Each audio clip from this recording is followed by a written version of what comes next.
Assalamualaikum warahmatullahi wabarakatuh. Hari ini kita akan belajar sedikit kemahiran bahasa dalam bahasa Arab. Dia bukan tajuk. Dia bukan tajuk. Ini kemahiran. Kemahiran bahasa Arab. Okey. Hari ini kita nak fokus kepada kemahiran mengenal ataupun memahami penggunaan harful jarri.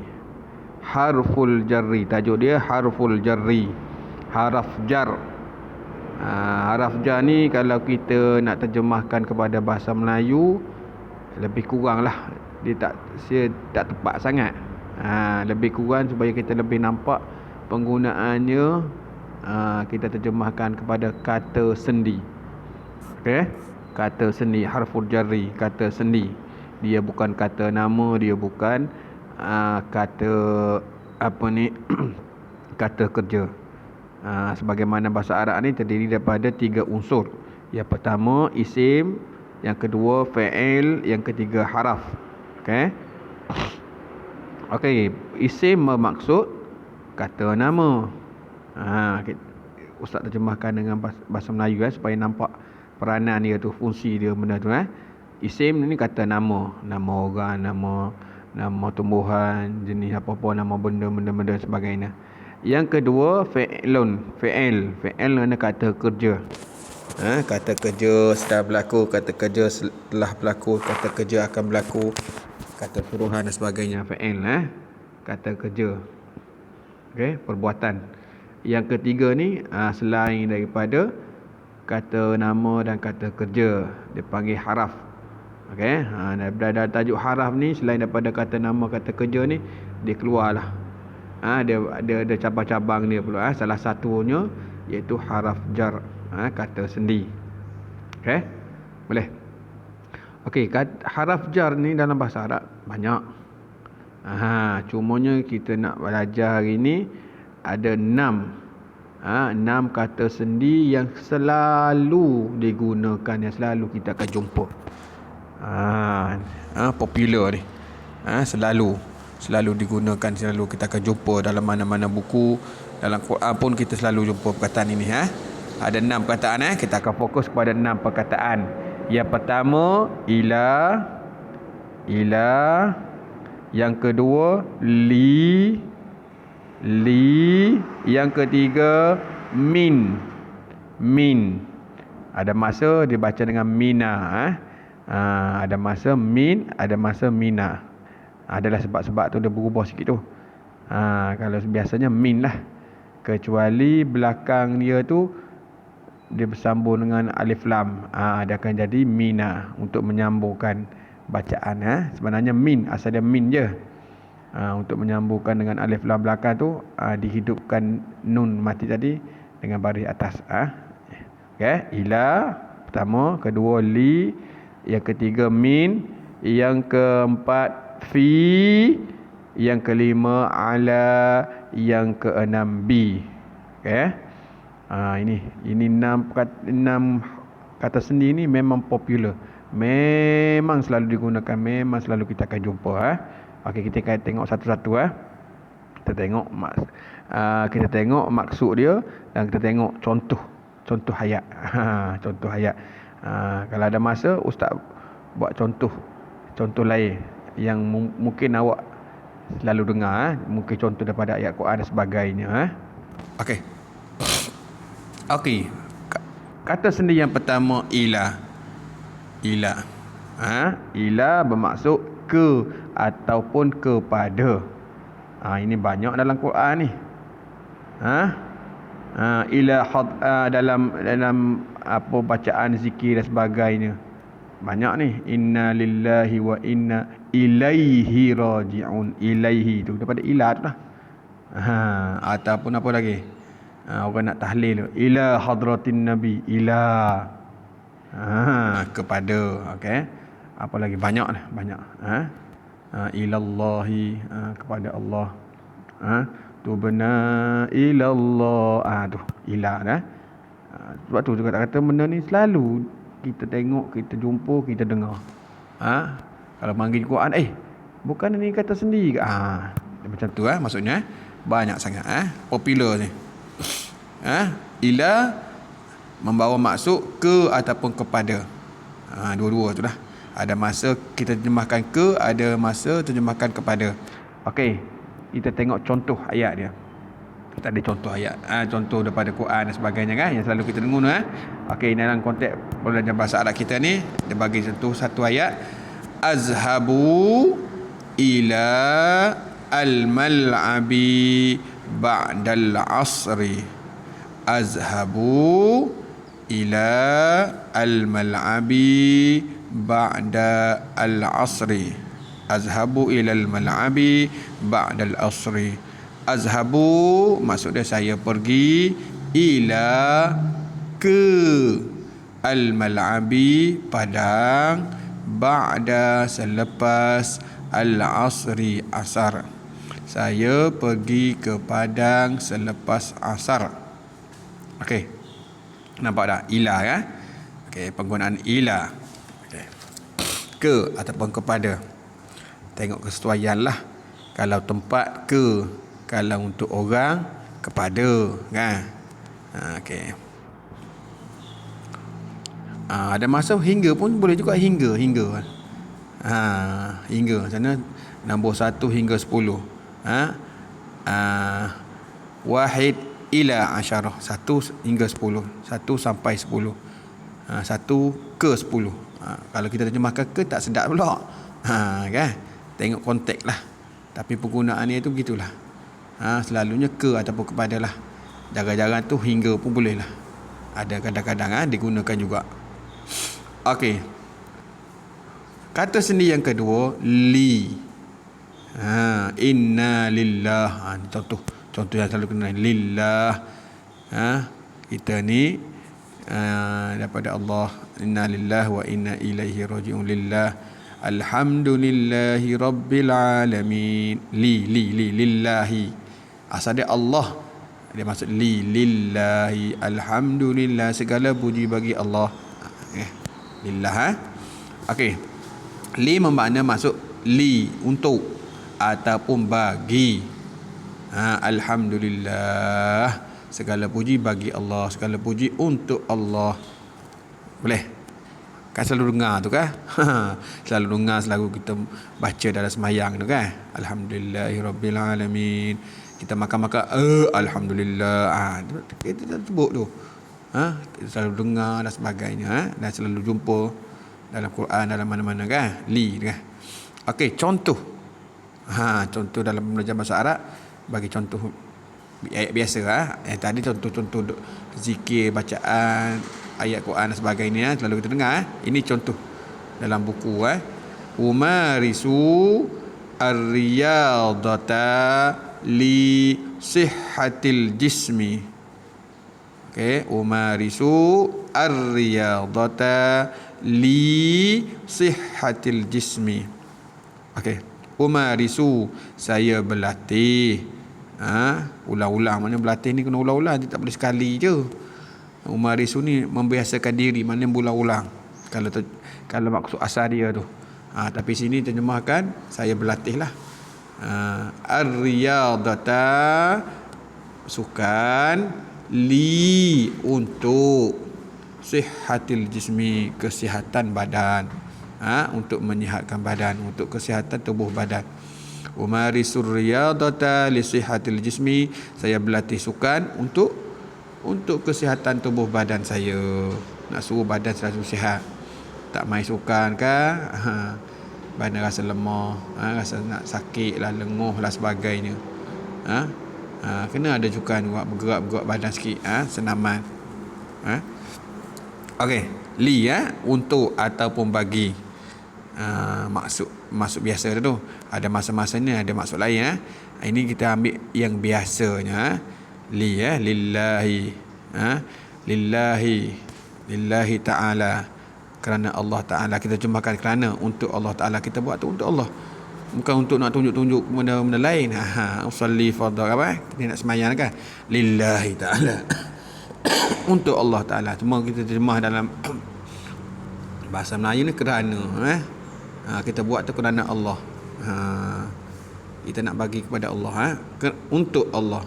Bukan Allah nak benda tu. Maksudnya kita buat tu kerana Allah semata-mata. Bukan Allah perlukan sembahyang kita tu, tidak. Mana kita buat tu demi Allah. Okey, boleh. Li. Untuk ataupun bagi. Okey. Kata sendi yang ketiga, min ataupun mina. Min ataupun mina. Contohnya apa? Contoh ayat biasa yang kita jumpa, selalu dengar. Mina ni apa contohnya? Mina, min.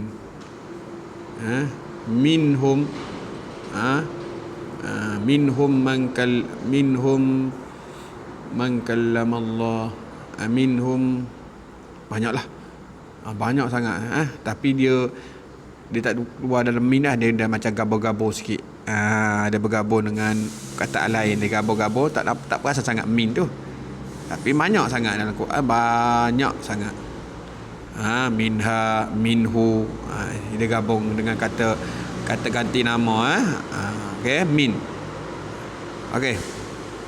Contoh ayat bahasa Arab sini, arji'u min al-mal'abi qabla al-maghribi. Arji'u min al-mal'abi qabla al-maghribi.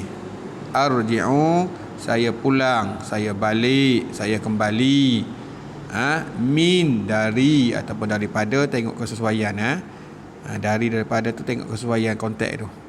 Okey, saya pulang dari sini sesuai dengan daripada tu selalunya melibatkan orang. Kalau melibatkan masa dan tempat, selalunya dia terjemahkan dari. Saya pulang dari al-mal'abi, padang, qabla, sebelum al-maghribi, sebelum maghrib, sebelum waktu maghrib. Tadi saya pergi ke Padang, pergi ke Padang selepas asar. Sambung dengan cerita dia, saya pulang daripada Padang. Pulang ke mana? Pulang ke rumah. Daripada Padang qabla al-maghrib, sebelum maghrib. Nak ajar kepada kita jangan main lah sampai malam sangat. Sebelum maghrib tu baliklah, mandi sedia untuk solat. Dia sambung dengan cerita tu. Bukan dia contoh lain tu. Dia cerita tu macam berturutan. Saya pergi ke Padang, lepas tu saya berlatih sukan untuk apa-apa. Saya balik daripada Padang, balik ke rumah saya daripada Padang sebelum maghrib. Macam cerita tu bersambung-sambung. Boleh bukan cerita tu lain. Untuk contoh 3 ni, dia macam cerita tu bersambung-sambung. Dia gunakan kata sendi. Arji'u, saya pulang, min, dari al-mal'abi, dari Padang, qabla al-maghribi, sebelum maghrib. Okey, boleh 3 tu. Ila, ke ataupun kepada, li, untuk ataupun bagi, min, dari ataupun daripada. Okey, itu yang pertama. 3. Dan Ustaz nak tambahkan sikit sini sebagai nota tambahan. Okey, selalunya, bukan semua, biasanya selepas kata sendi, ila ke, li ke, min ke, ataupun nanti kita sambung lagi 3 ni, selalunya perkataan selepas dia itu dibariskan dengan baris bawah. Kaedah dia selalunya macam tu. Okey, kaedah dia, perkataan selepas kata sendi selalunya berbaris di bawah. Kita ambil satu contoh. Contoh ayat pertama tu, ila. Contoh dia, asal dia azhabu tambah ila tambah al-mal'abu tambah ba'da tambah al-asru. Itu asal dia. Itu asal dia. Tapi bila kita dah gabung tu, segi susunan dia macam tu, kaedah bahasa Arab kata selalunya perkataan selepas kata sendi dibariskan dengan baris bawah. Jadi al-mal'abu tadi, bila dia terletak di belakang perkataan ila, Al-mal'abu bertukar jadi al-mal'abi. Itu kaedah bahasa Arab Itu kaedah biasa bahasa Arab. Selepas kata sendi, selepas haraf jar, selalunya berbaris di bawah. Sama juga contoh kedua. Umarisu ar-riyadata li sihatil jismi. Asal dia umarisu ar-riyadatu li sihatu al-jismu. Itu asal dia. Tapi ar-riyadatu dah bertukar jadi ar-riyadata. Ada sebab dia, ustaz tak nak terang situ. Sebab ustaz nak fokus pada haraf jar saja, kata sendi saja. Li sihatu jadi li sihati. Selepas sihatu ni selepas kata sendi berubah li sihati. Ada berubah baris daripada baris depan ke baris bawah. Itu kaedah asas dia. Cuma ada kadang-kadang tu dia pelik sikit. Adalah sebab dia. Ini ustaz terang ni kaedah umum dia. Selalunya macam tu. Yang jarang-jarang pelik tu kita tak nak sebut lah. Dia ada sebab-sebab tertentu lah. Ini secara konsep umum dia macam tu lah. Sama juga contoh ketiga, arji'u mina al-mal'abi qabla al-maghribi. Asal dia min al-mal'abu, baris depan. Tapi kaedah cakap selalunya kataan selepas haraf jar, kata sendi, dibariskan dengan baris bawah. Dia berubah daripada baris depan kepada baris bawah. Sebab tu jadi al-abu arji'u mina al-mal'abi. Nampak dah mungkin ustaz dah pernah ajar dalam kelas, tapi tak apalah, ulang-ulang supaya awak akan ingat sampai bila-bila. Okey. Baru tiga kata sendi. Kita sambung tiga kata sendi yang lain pula. Okey, kata sendi yang keempat, fi. Fi ni banyak maksud dia. Kita terjemahkan fi ni, nak terjemahkan maksud yang mana ikut konteks ayat tu. Kesesuaian ayat bahasa Melayu dia. Kita terjemahkan ikut kesesuaian dalam bahasa Melayu. Okey, fi ni dia boleh membawa makna di, dia boleh membawa makna dalam, dia boleh membawa makna pada. Di boleh, dalam ataupun di dalam boleh, ataupun pada pun boleh. Fi ni umum. Dia banyak fungsi dia. Banyak makna dia. Kita ikut sesuaikanlah. Di, dalam ataupun pada. Okey. Fi. Contoh selalu kita dengar ni apa ni? Fi apa ni? Allahumma barik lana fima. Fima tu fi tu. Fi tinggal tambung dengan ma. Dia sambung. Kita tak perasalah. Allahumma barik lana. Ya Allah berkatilah bagi kami. Lana tadi. Li tadi. Tapi dia berubah jadi la dah. Adalah sebab dia. Fima. Pada apa razaqtana yang engkau rezekikan kepada kami. Fi tu pada. Ada masa dalam, ada masa di. Tengok kesesuaian. Okey, tengok contoh sini. Contoh dalam video ni. Dalam nota ni, al-mimhatu al-murabba'atu fi al-miqlamati. Al-mimhatu al-murabba'atu fi al-miqlamati. Mimhatu pemadam, al-murabba'atu. Murabba'atu ni yang berbentuk segi empat sama. Murabba'atu segi empat sama. Dekat bawah tu dia tulis segi empat. Maksud yang lebih tepatnya, pemadam segi empat sama. Petok dia segi empat sama. Fi dalam al-miqlamati, kotak pensel atau bekas pensel. Pemadam yang berbentuk segi empat sama di dalam kotak pensel ataupun bekas pensel. Boleh. Fi di dalam. Ataupun di pun boleh. Ana fil madrasah, saya di sekolah. Al-an ana fil madrasah, sekarang saya ada kat sekolah, ada di sekolah. Okey. ataupun pada pun boleh. Fi sa'atis sabi'ah sabahan azhabu ilal madrasah. Pada pukul 7 pagi saya pergi ke sekolah. Boleh juga. Kita terjemahkan ikut kesesuaian konteks ayat konteks ayat dia. Dia jangan statik dengan di ataupun dalam saja ataupun pada saja. Kita tengok kesesuaian dia. Ada masa dia sesuai dengan terjemahan di, ada masa dia sesuai terjemahkan dengan pada, ada masa sesuai diterjemahkan dalam ataupun di dalam. Tengok ayat. Okey. Sama macam belum tadi Ustaz cakap, selepas kata sendi selalunya berbaris di bawah. Sebab itulah kita baca fil miqlamati. Asal dia al-miqlamatu.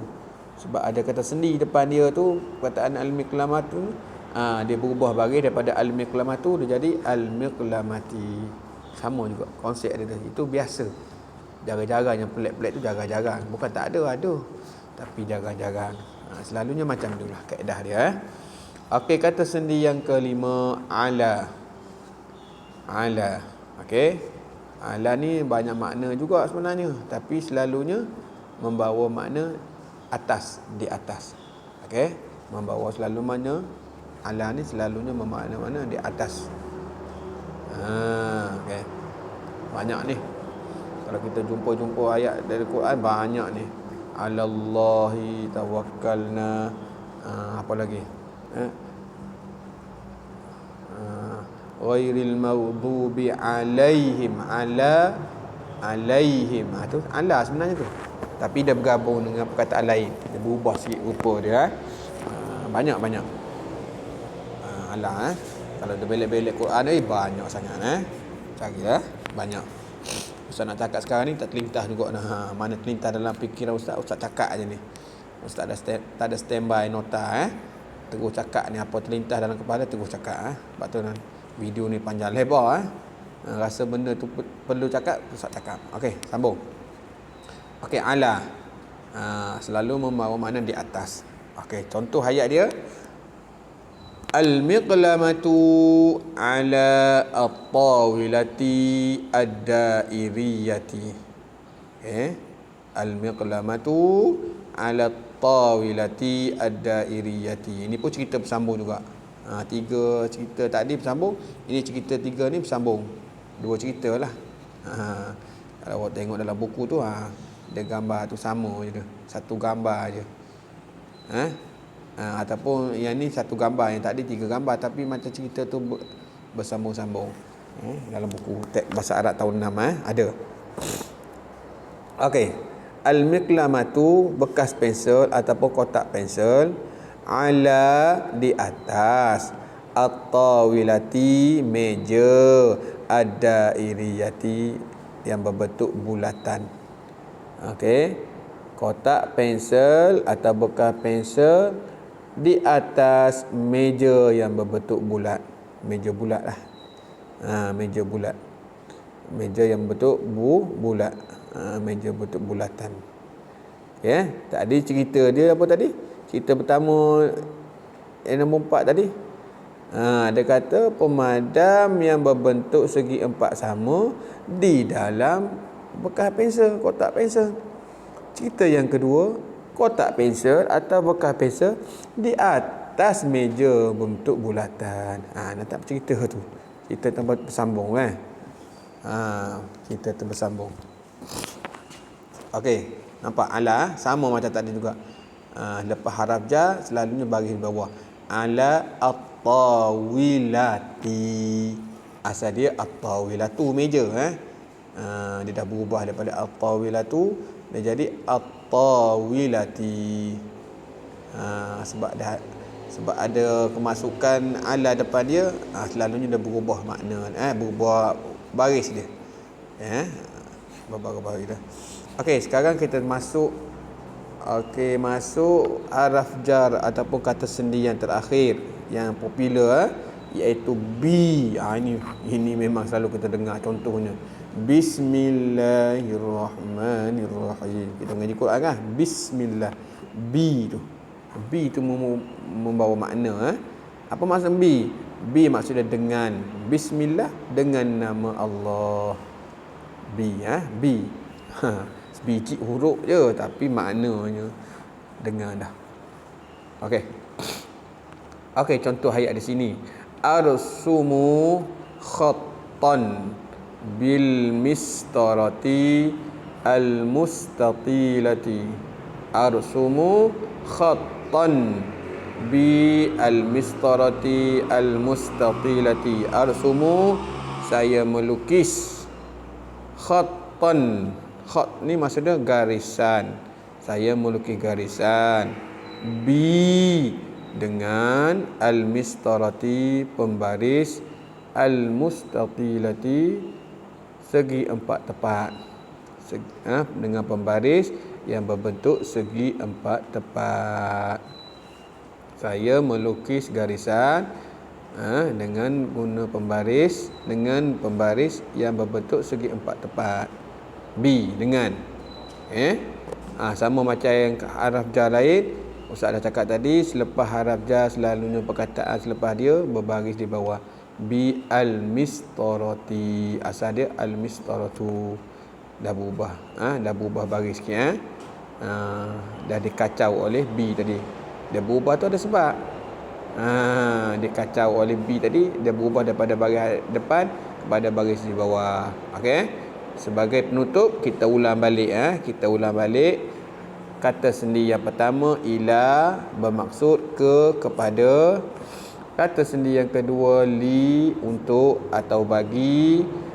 Kata sendi yang ketiga, min, dari, daripada. Kata sendi yang keempat, fi, di, ataupun dalam, ataupun pada. Kata sendi yang kelima, ala, di atas.